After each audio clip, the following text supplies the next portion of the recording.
Hi, welcome back to Deepu Punarnavi vlogs. ఈరోజు vlog ఏమంటే మేము డెలివరీ అయిన తర్వాత చిత్రదుర్గకు వచ్చినామన్నమాట. ఇక్కడే ఉండాలని చెప్పి, ఎందుకంటే మా పిల్లకి రేపొద్దునే స్కూలు కష్టమవుతుందని చెప్పి అక్కడ ఉండి 10 months ఫుల్ తెలుగు నేర్చుకునేది, కన్నడ మర్చిపోయి. అందుకని ఇక్కడైతే కష్టమైపోతుంది కదా, మళ్ళీ సడన్గా అకాడమిక్ ఇయర్ స్టార్ట్ అయితే అని చెప్పి ముందుగా వచ్చేసినాము. స్కూల్కి అయితే రెడీ అయింది మా పిల్ల.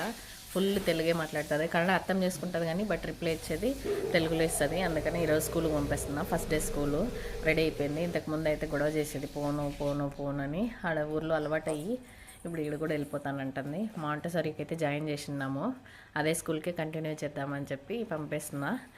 ఈరోజు డ్రెస్ అయితే యూనిఫామ్ వేయలేదు. పల్లవి అయితే వచ్చింది మా అమ్మని పిలుచుకోపోయేదానికి. మా అమ్మకి తెలియదు కదా, ఫస్ట్ టైం కదా కర్ణాటకలో, అందుకని భాష రాదు, ప్లస్ ప్లేస్ తెలియదు కదా, అందుకే పల్లవి వదిలేసి వస్తుంది. నేను చిన్న పాపని ఎత్తుకొని పోలేను, మంచి పడుతుందని చెప్పి. మా పిల్ల అయితే రెడీ అయిపోయింది. పట్టు బంగారే, హాయ్ చెప్పు. రెడీ అయిపోయింది, ఇప్పుడు పోయి వదిలేసి వస్తుంది. ఇప్పుడైతే మా అమ్మ తీసుకెళ్ళింది. మళ్ళీ 2:30కి స్కూల్ అయిపోతే తీసుకురావాలి. ఈరోజు ఫస్ట్ డే కాబట్టి, అందులో వేరే మా పిల్ల ప్లేస్ చేంజ్ అయిందని చెప్పి నైట్ కొంచెం ఇది చేసింది. నాకు వేరే జలుబు చేసింది క్లైమేట్ చేంజ్ అయినందుకు. మా అమ్మ వాళ్ళ ఇంటి దగ్గర నుంచి ఇక్కడికి వచ్చినా కాబట్టి క్లైమేట్ చేంజ్ వల్ల సడన్గా జలుబు చేసేసింది. పునానవికి కూడా జలుబు చేసింది. సో పిల్లకి వస్తుందని నేనైతే ఫీడింగ్ ఇవ్వలేదు. అందుకే నైట్ అంతా ఫుల్ పాప పడుకోలేదు, మేము పనుకోనిలా. కానీ పునానవిని స్కూల్కి ఈరోజు పంపించకపోతే రేపు వేరే మంగళవారము, మళ్ళీ క్రిస్మస్ లీవు, సో అట్లే గడిచిపోతుంది. మళ్ళీ స్కూల్కి అలవాటు అయ్యేది కూడా పోతుంది అని చెప్పి నేనైతే పంపించేసిన. స్కూల్ వద్దు అని అనింది. బట్ బుక్కులు అవన్నీ చూసిన తర్వాత కిట్ ఆల్రెడీ నేను ముందు వ్లాగ్స్లో షేర్ చేసిన కదా, సో అది తీసి చూపించిన. నిన్ననే అంతా చెప్పి ప్రిపేర్ చేసిన అన్నమాట పునర్నవి మైండ్ సెట్ని. నేను పోతానమ్మా, నేను చదువుకుంటానమ్మా అని చెప్పింది. అందుకని చెప్పి పంపించిన. 2 బుక్లు పెట్టిన, దీంట్లో కలర్స్ వేయాలా 1, 2, 3కి అని చెప్పి.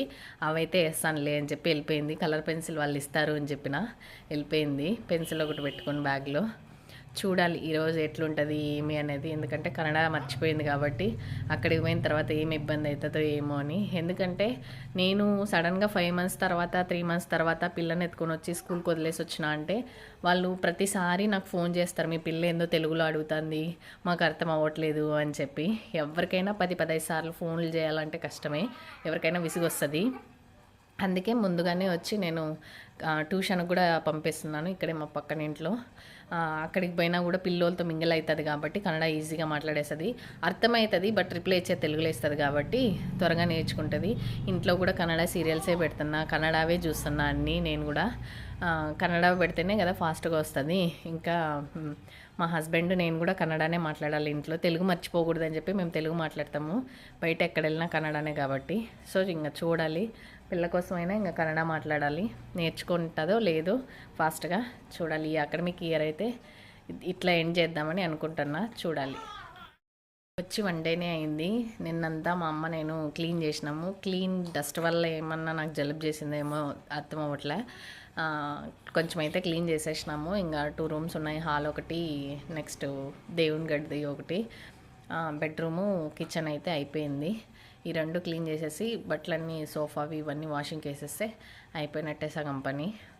ఇంక పిల్లతో కొంచెం ఇబ్బంది, ఎందుకంటే ఫీడింగ్ ఇవ్వను, పదే బుడ్డి పాలే కాబట్టి ఏడుస్తూ ఉంటుంది. కాబట్టి 3-4-5 days అట్లా కేర్గా చూసుకోవాలి, నిద్ర ఉన్నా లేకపోయినా. పాప బుడ్డి పాలు తాగినా కూడా నా పాలు తాగితేనే కొంచెం ఇదిగా ఉండేది. అంటే మదర్ ఫీడింగ్కే పిల్లలు అలవాటు పడిన తర్వాత కొంచెం కష్టము బుడ్డి పాలను తీసుకోవడము.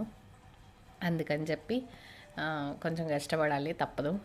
పునానవి అయితే హ్యాపీగా స్కూల్కి పోయింది. ఫస్ట్ టైము ఇట్లా చూడడం నేను. చూడాలి మధ్యాహ్నం ఎలా వస్తుందో, ఏం చెప్తుందో, ఏం నేర్చుకునిందో చెప్తుందో చూడాలి. ఈ వీడియో ఇంతటితో ఎండ్. నా వీడియోస్ కనుక మీకు నచ్చినట్టయితే please like, share and subscribe my channel. Thanks for watching.